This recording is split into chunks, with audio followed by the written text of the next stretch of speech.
My brother's fiancé demanded a payment for their wedding, claiming I should give them that as a wedding gift. By not giving this money, I am spoiling their big day. On my refusal, my parents kicked me out of the wedding ceremony. After wedding, they saw all their belongings lying in the garbage outside the house. They all shock. My name is Julie, and my story starts in a busy home full of love, though it wasn't always shared equally. Growing up, our house was filled with laughter, crying, and the sound of little feet. I was the second oldest, with my brother Sean just a year older than me, and two younger sisters, Olivia and Rachel, who were born when I was in my early teens. From a young age, I learned how to be responsible. While other kids played, I was in our small kitchen helping Mom with dinner or taking care of Olivia and Rachel. It wasn't always easy, but it taught me a lot about kindness and hard work. Our parents, Dennis and Diane, worked hard. Dad had long hours at the local factory, and Mom balanced part-time jobs with taking care of the house. We weren't rich, but they made sure we had food and a home. However, I couldn't help but notice that Sean seemed to get special treatment from our parents. Sean's the oldest, Dad would say proudly, ruffling his hair. He's carrying on the family name. As we grew up, the difference became clearer. When Sean graduated from high school, he got a car. When I graduated, I got a card and a promise to help with college. It wasn't that I wasn't loved, but the favoritism was obvious, and it shaped the way things worked in our family. Olivia and Rachel looked up to me a lot, almost like I was their second mom. I took that role seriously, wanting to be the best example I could for them. When I finished high school, I focused on going to college. My parents, as promised, had saved some money for our education. It wasn't enough to cover everything, but it was a good start. I chose to study finance, hoping it would lead to a steady job. It was just as tough as I expected, with long nights studying in the library, but I faced every challenge with determination. I helped Mom with house chores even though I had a lot of work. I always made time to call home. Mom would catch me up on the family news, Dad would greet me with a quick hello, and my sisters would fight over who got to talk to me first. I didn't hear much from Sean directly usually. Mom would tell me about him. He had started working at a local company and wasn't too interested in going back to school. Our parents, especially Dad, were proud of him. Your brother's doing great in business, Dad would say during our rare chats. He has a talent for it. I'd agree, even though it stirred a little competitiveness in me. But I reminded myself that life wasn't a race, and we each had our own journey. Over the years, I focused hard on my studies and part-time jobs, determined to make the most of the chance my parents gave me. Their financial help didn't cover everything, but it was a big support, and I was truly grateful. I knew they were making sacrifices to keep me in school, and I didn't want to let them down. Before I knew it, graduation day came. As I stood in my cap and gown, holding my diploma, I looked out at the crowd to find my family. There they were, Mom and Dad, smiling proudly, Olivia and Rachel waving excitedly, and even Sean was there, standing a bit off to the side with a small smile. After the ceremony, Mom gave me a tight hug, tears in her eyes. "We're so proud of you, honey," she said. Dad nodded and patted my shoulder, a little awkward but affectionate. "You've done well, Julie. Now it's time to make your mark in the world." We celebrated over dinner, and I told them about my plan to stay in the city and start my career. I had thought about moving back home, but the job opportunities in the city were too good to turn down. My new entry-level job at a financial firm meant long hours, so I couldn't visit home often, only on holidays and a few long weekends. But I kept in touch, calling regularly and sending my sisters care packages. Everything changed about 8 years after I first left for college. I was at home visiting and sitting in the kitchen with Mom, chatting over coffee when my phone rang. It was my boss. "Julie, I have some news," he said, sounding more serious than usual. "We're opening a new branch in your hometown, and I want you to lead it. It's a big promotion, but you'd have to move. Are you interested?" Without hesitation, I said, "Yes, I'm definitely interested." When I got the job offer in my hometown, my company said they would pay for an apartment, but Mom and Dad insisted I move back home. "Come on, Julie," Mom said. "It'll be just like old times." I couldn't say no. On my first day back, I walked into our old house, and it looked smaller than I remembered. Olivia and Rachel, now in their late teens, ran to hug me. Sean was living on his own and was already engaged. Later that night, after I finished unpacking, I sat with Olivia and Rachel in our old room. It felt nice to be home, listening to their stories and laughing together. "So, tell me about Sean's fiancé," I said. Olivia and Rachel exchanged a glance. "Her name's Evelyn," Olivia said slowly. "She's different." Rachel nodded. "Yeah. She's from a rich family. Her dad owns the company Sean works for now." Something in the way they said it made me curious. "Different how?" I asked, but they just shrugged and changed the subject. I decided to let it go for now. The next few weeks were busy with my new job, setting up the branch office. It was hard work, but I enjoyed it.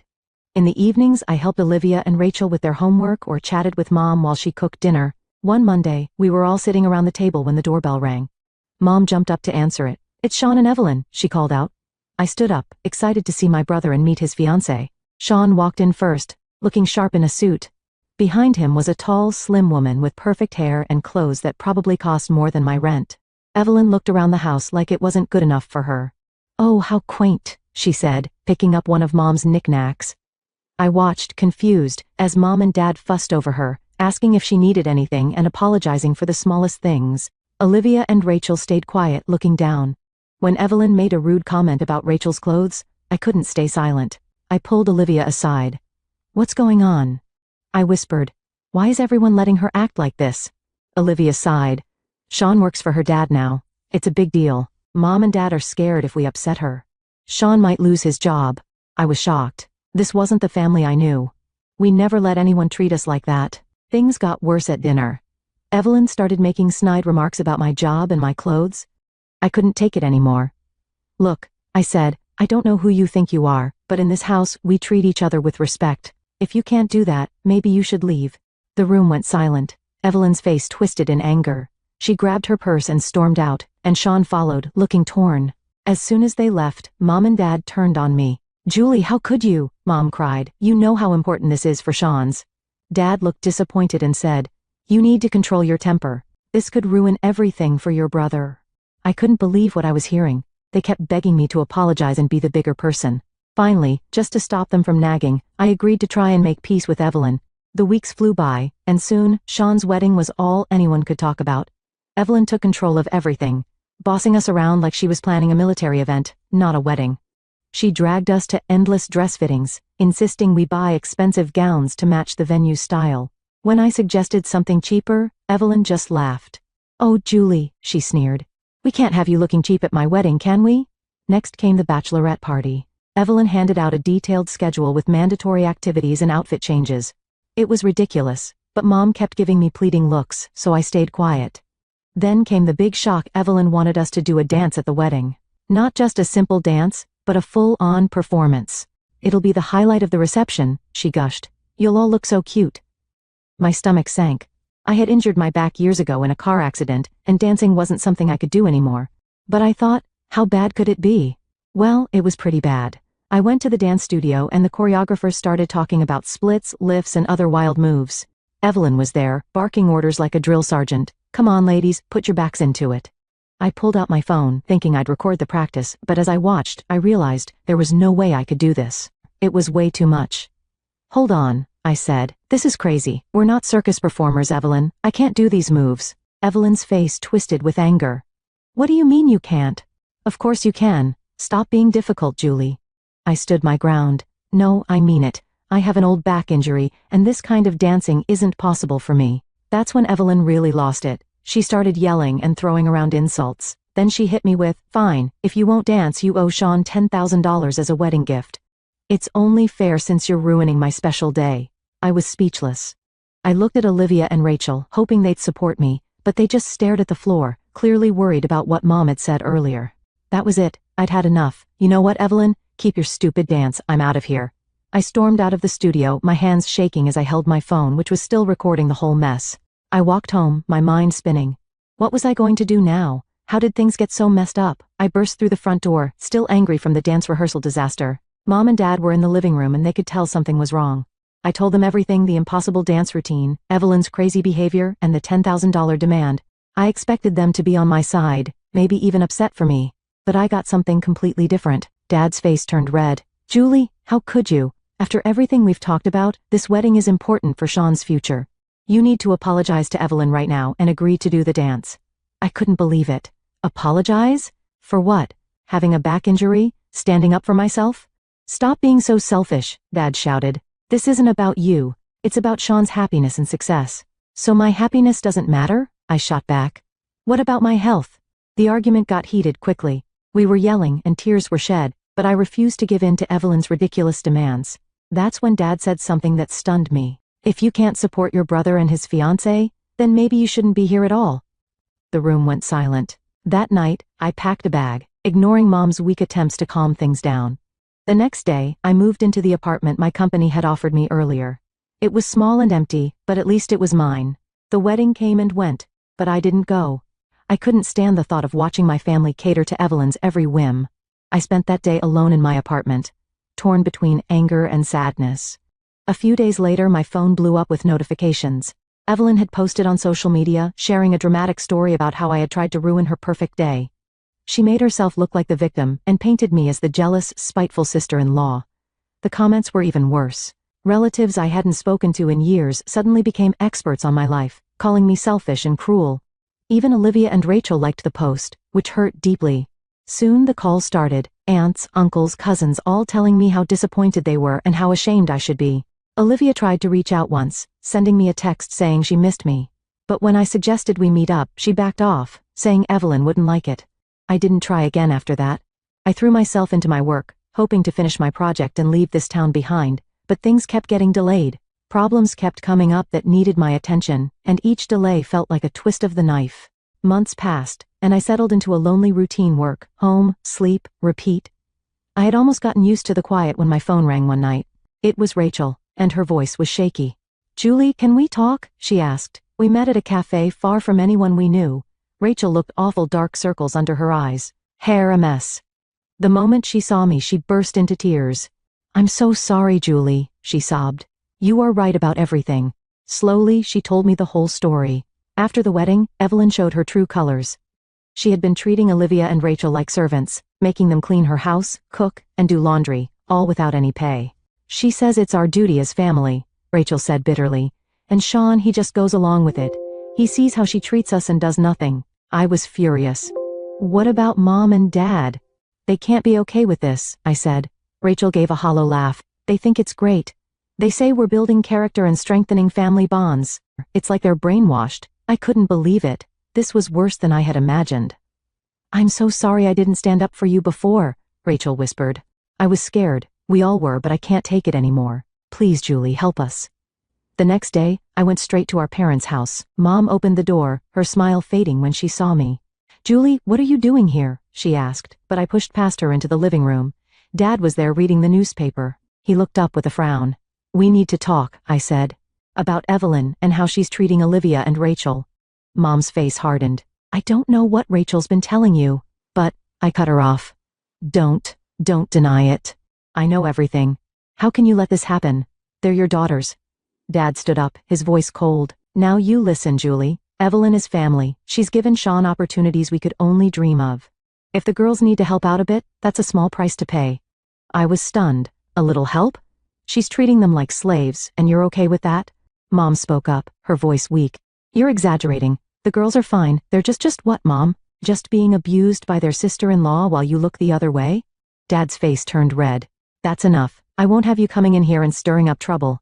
Evelyn is Sean's wife. She's wealthy, and she can give this family a future. If you can't accept that, maybe you're not part of this family anymore." His words hit me like a punch.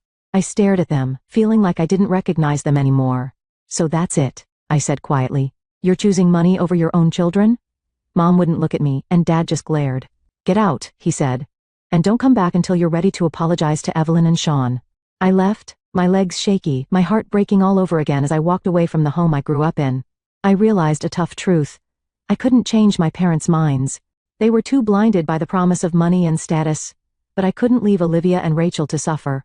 I had to find a way to help them, to save them from Evelyn, from our parents' refusal to see what was really happening, and from the life they seemed ready to accept. One day, I was getting ready for a big meeting, reviewing my notes and fixing my jacket. Then I saw a name on the guest list: James Anderson, CEO of Anderson Industries and Evelyn's father. My heart raced. He wouldn't know me since I didn't go to the wedding, but I knew him. He was the man whose money had tore my family apart. The meeting started. All polite handshakes and fake smiles. James didn't even look at me. We talked business, went over numbers, and debated points. Then, it was time for a coffee break. By chance, I ended up next to James as we refilled our cups. He started talking, making small talk that somehow led to parenting. "You know," he said proudly, "I raised Evelyn to be humble, never let her flaunt our wealth. She grew up modest, well-mannered, even married a regular guy. She respects everyone, treats them like family." Something inside me snapped. Without saying a word, I took out my phone and played a video I had almost forgotten about. It showed Evelyn red-faced and yelling at the dance rehearsal. "You stupid scum," she screamed on screen. "Pay $10,000 or get out.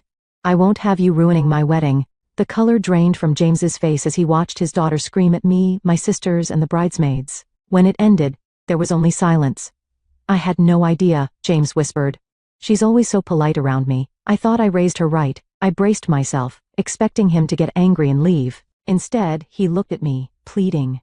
"Please tell me everything." So I did. I told him about the cruel comments, the way Evelyn forced Olivia and Rachel to work for her, and how she had turned my family against me. With every word, James seemed to age. "I'm so sorry," he said when I finished. "I failed as a father. Please, let me try to fix this." Before I could reply, he stood up and said, "Come with me now." We drove to Sean and Evelyn's house in silence. James's knuckles were white as he gripped the steering wheel. When we walked inside, the scene was worse than I imagined. Olivia was wearing a maid's uniform, scrubbing the floors, while Evelyn lounged on the couch, barking orders. James lost it. "Evelyn, what is the meaning of this? How dare you treat people like this, your own family?" Evelyn's shock quickly turned into anger. She pointed at Olivia and said, "I won't apologize to servants." James's face turned purple with rage. "That's it, you're cut off. No more money, no more house." "I'm ashamed to call you my daughter," James said to Evelyn. Sean tried to step in. "Sir, please. The girls don't mind helping out. It's no big deal." But James turned on him. "And you, letting your wife treat your sisters like that? You're fired. Both of you. Out of my sight." Then he looked at me and Olivia, his voice softening. "I'm so sorry for everything. Please, let me help fix this." As we left, with Evelyn's angry screams fading behind us, I felt a mix of emotions, relief and vindication, but also sadness. It didn't feel like a real victory. The fallout was quick and harsh. Instead of seeing the truth, my parents doubled down on their support for Sean and Evelyn. They were furious at me, blaming me for ruining Sean's easy life. "How could you do this to your own brother?" Mom cried over the phone. "He had everything, and now it's gone because of you." Dad was even worse. "You've always been jealous of Sean," he snapped. "Well, congratulations, you've destroyed this family. Don't bother coming around anymore. You're not welcome." Their words stung, but I wasn't surprised. They had made their choice long ago, and it wasn't me or my sisters. I focused on finishing the project that had kept me in my hometown for so long. When it was done, I packed up my apartment and left without looking back. I found a new job in another city, eager for a fresh start. Months went by. I built a new life, made new friends, and tried to forget the family that had turned their backs on me. But I couldn't stop worrying about Olivia and Rachel. I sent them texts, but their replies were always short and distant. Then one rainy night, there was a knock at my door. I opened it to find Olivia and Rachel standing there, soaked and holding suitcases. "Julie," Olivia said, her voice shaky, "we need your help." Over cups of hot tea, they told me everything. Sean and Evelyn, now broke and without jobs, had moved back in with our parents.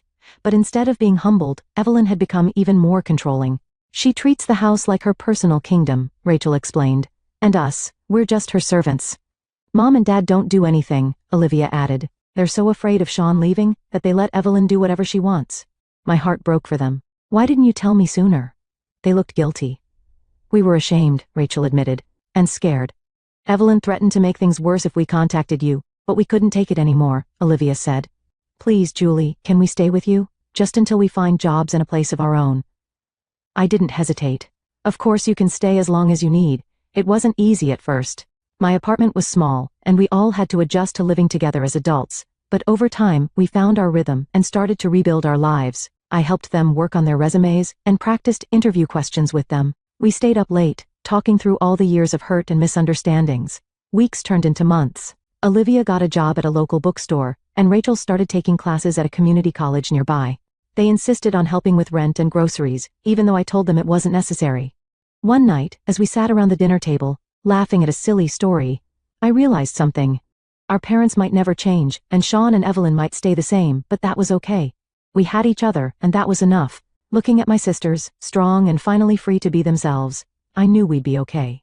Whatever came next, we'd face it together, the way a real family should. I told him to change or I'm out, but he just laughed, grabbed his things, then walked out. Whoa, looking back, full story plus all updates. My New Year's Eve prank went too far. It ended our relationship forever. Hello Reddit. This is my first time posting and I'm using a throwaway account because I really don't want this tied to my main. Honestly, I'm not even sure why I'm here. Maybe I'm looking for support or clarity, or maybe I just want to get it all off my chest. Whatever the case, here I am. spilling my guts to a bunch of strangers on the internet. So, let me introduce myself. My name is Amelia, and for the sake of anonymity, let's call my ex-boyfriend Tom. Tom and I were together for about 5 years and it was amazing, until it wasn't. Now the thing about me is that I've always been a bit of a prankster. No, scratch that. I've always been a huge prankster. It's just part of who I am, or at least it used to be. There's something about pulling off a well-planned prank that feels good. Of course, Tom was no exception to this side of me. In fact, he was my favorite target. When we first started dating, my pranks were pretty harmless. Cute even. I'd do things like hide sticky notes with silly messages all over his apartment, or switch his coffee to decaf without telling him, just to see if he noticed. He'd roll his eyes and give me this little smirk that I absolutely lived for. But here's the thing, Tom wasn't, and I guess still isn't, a huge fan of pranks. It's not that he hated them outright, at least not at first, but I could tell they weren't exactly his favorite thing. He's the kind of guy who values order and predictability while I thrive on chaos. In the beginning though, he didn't complain. I think he saw it as one of my quirks, something that came with the package of dating me. And since my pranks were relatively harmless back then, he just went along with it.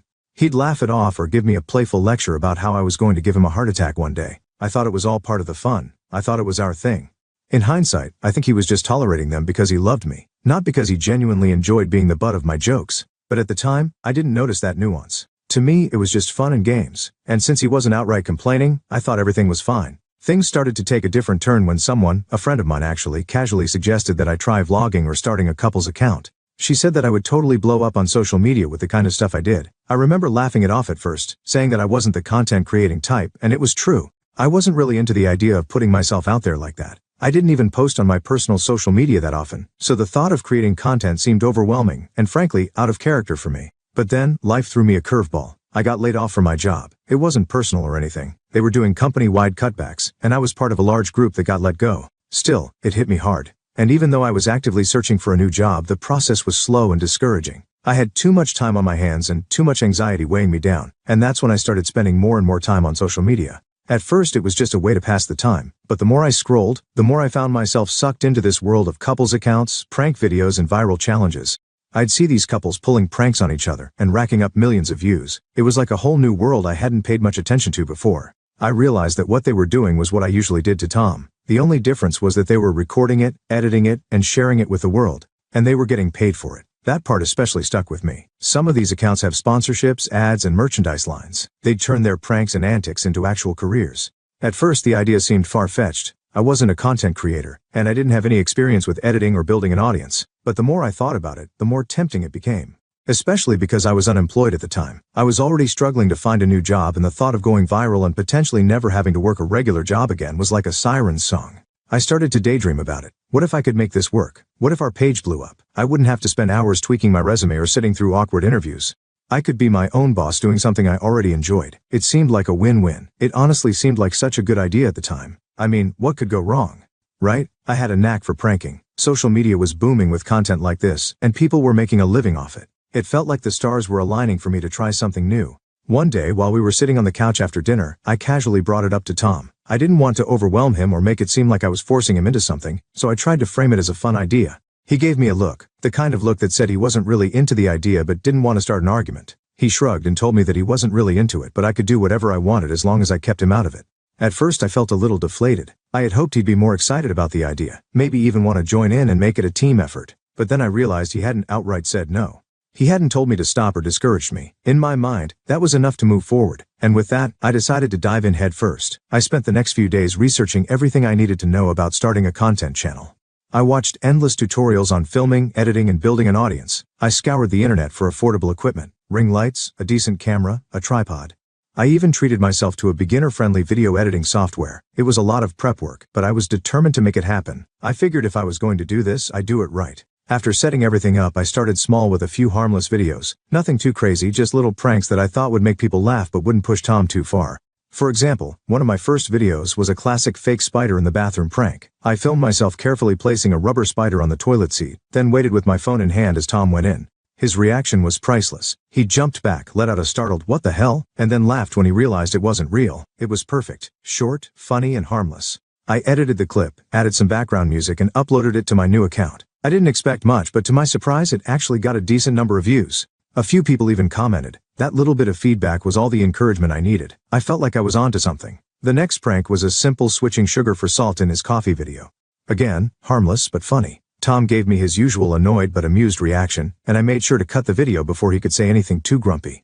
At first it was exciting, like genuinely amazing. I loved it. I mean, here I was creating content, putting myself out there, and getting attention for something I enjoyed doing. It felt good, really good. And honestly, I started to think that maybe this could actually work. Like maybe I could turn this little side thing into something big. I mean, why not? People did it all the time, right? They started small, worked their way up, and then boom. They were influencers. I was convinced I could do it too. So I kept at it. I kept recording pranks, editing videos, and posting them. At first I was thrilled with the response. I got a few comments here and there, a couple of likes, and what I considered a decent number of views. But then, I started wanting more, because let's be real, a decent number of views wasn't going to cut it if I wanted to go viral. And that's what I really wanted. I wanted those millions of views, the flood of comments, the subscribers pouring in. I wanted the kind of success that would make me a full-time content creator. The kind where I wouldn't have to stress about finding a new job or paying bills. I wanted to achieve the daydreams I'd started building in my head about this whole thing. And that's when it hit me. If I wanted more attention, I needed to do more. The harmless little pranks I had been doing were cute, sure, but they weren't the kind of thing people were going to talk about or share with their friends. They weren't viral material. So I started slowly upping the pranks. Nothing crazy at first, just little things to get a bigger reaction out of Tom. Like I did one where I pretended to lose his keys. He laughed a bit, but I could tell he was starting to get mildly annoyed. Still, I didn't think much of it because, well, it was all in good fun, right? But even with those slightly bigger pranks, I wasn't seeing the numbers I wanted. The views were still decent, but that was it. Decent wasn't enough anymore. I wanted those big viral numbers, the kind that would make my videos blow up overnight, and that's when I decided to push things a little further. I started planning pranks that were more elaborate and honestly, a little riskier. Like I did one where I pretended the Wi-Fi was out for an entire day, knowing full well how much Tom relies on it for work. He was frustrated, but when I told him it was a prank, he just shook his head and walked away. Another time I set up a fake accident where I spilled juice all over his favorite shirt. He was annoyed, but again, I thought it was harmless. Looking back, I probably should have noticed the signs. Tom's reactions were becoming less amused and more tired, but at the time, I didn't see it, or maybe I just didn't want to see it. I was so caught up in chasing this idea of success that I ignored the little cracks that were starting to form. Because here's the thing about trying to go viral, it's addicting. Once you start thinking about it, it's hard to stop. You get this tunnel vision where all you can focus on is, how do I make this bigger? How do I make this better? How do I get more people to watch? And that's exactly where I was. I did a couple more elaborate and honestly much riskier pranks. One that really stands out and makes me cringe the most in hindsight was when I called Tom during an important business meeting to tell him the house had burned down. I even went as far as sending him a fake photo of a burnt-out house that I found online. He panicked and canceled his meeting on the spot, rushing home to make sure I was okay and to see the supposed damage. Now that, of course, when he got home and saw everything was fine, he was furious, and rightfully so. I mean, who does that? But at the time I brushed it off. I apologized and told him it was just a joke.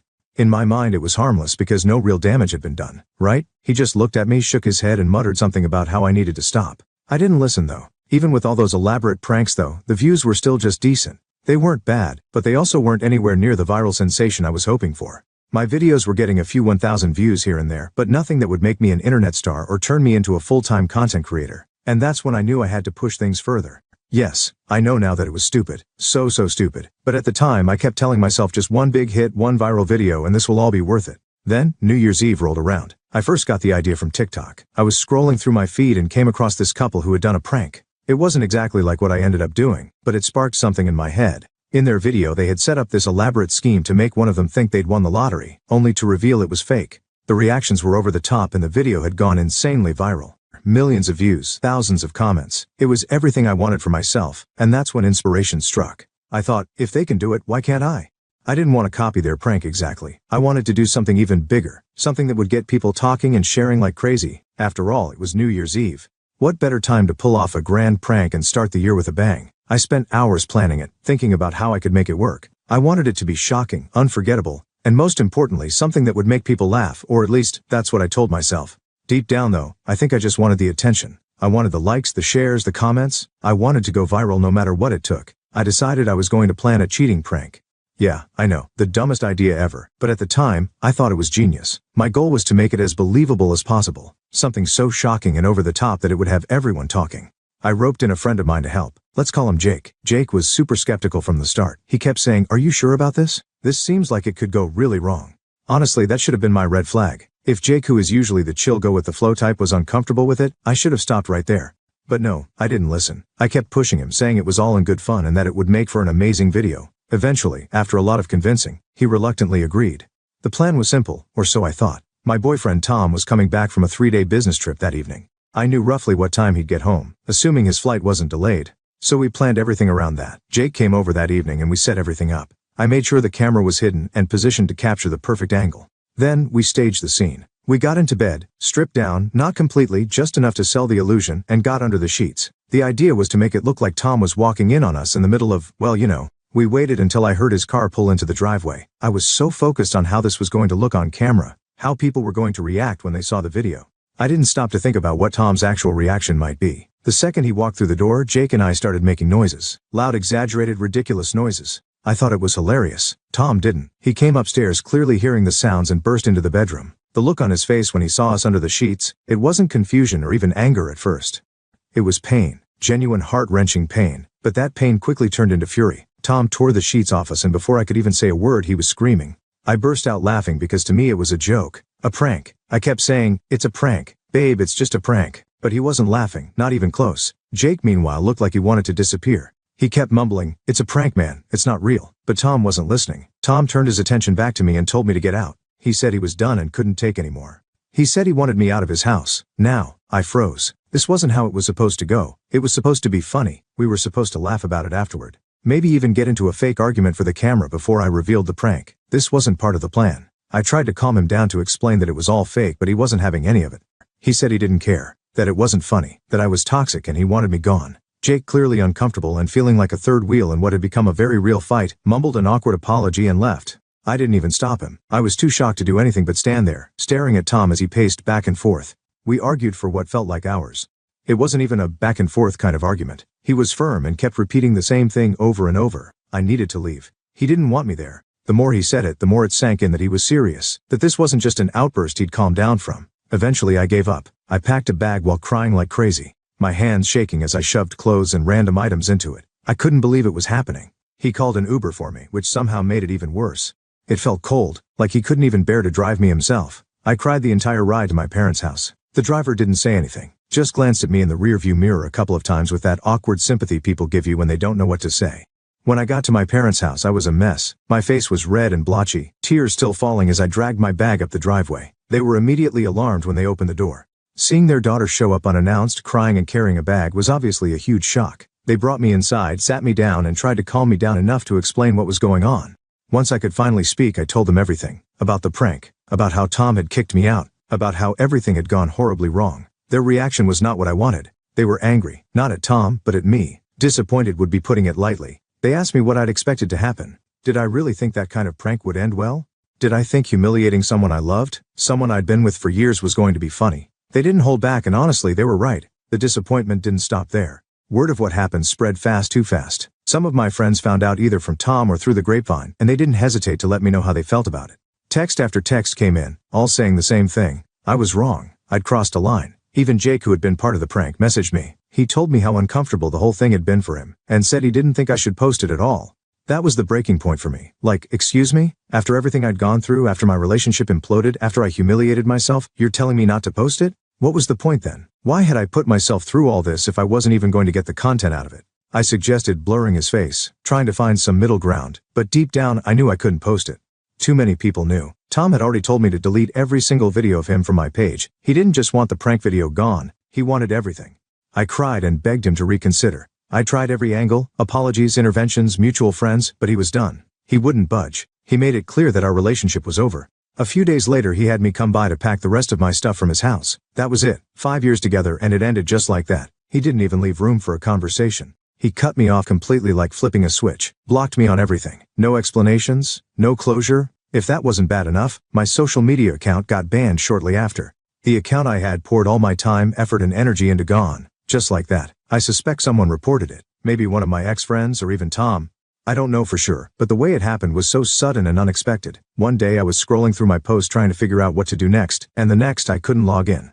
I was devastated. Everything crumbled so fast I could barely keep up. One moment I was planning a prank I thought would take my content to the next level, and the next, my relationship, my reputation, and my social media presence were all gone. It's honestly hard to process how quickly it all fell apart. I feel so stupid. All because I couldn't stop chasing views and validation from strangers on the internet. All because I didn't know when to stop, when to listen to the people around me who were telling me it was a bad idea. It was greed, plain and simple. 5 years together and it all ended in the blink of an eye.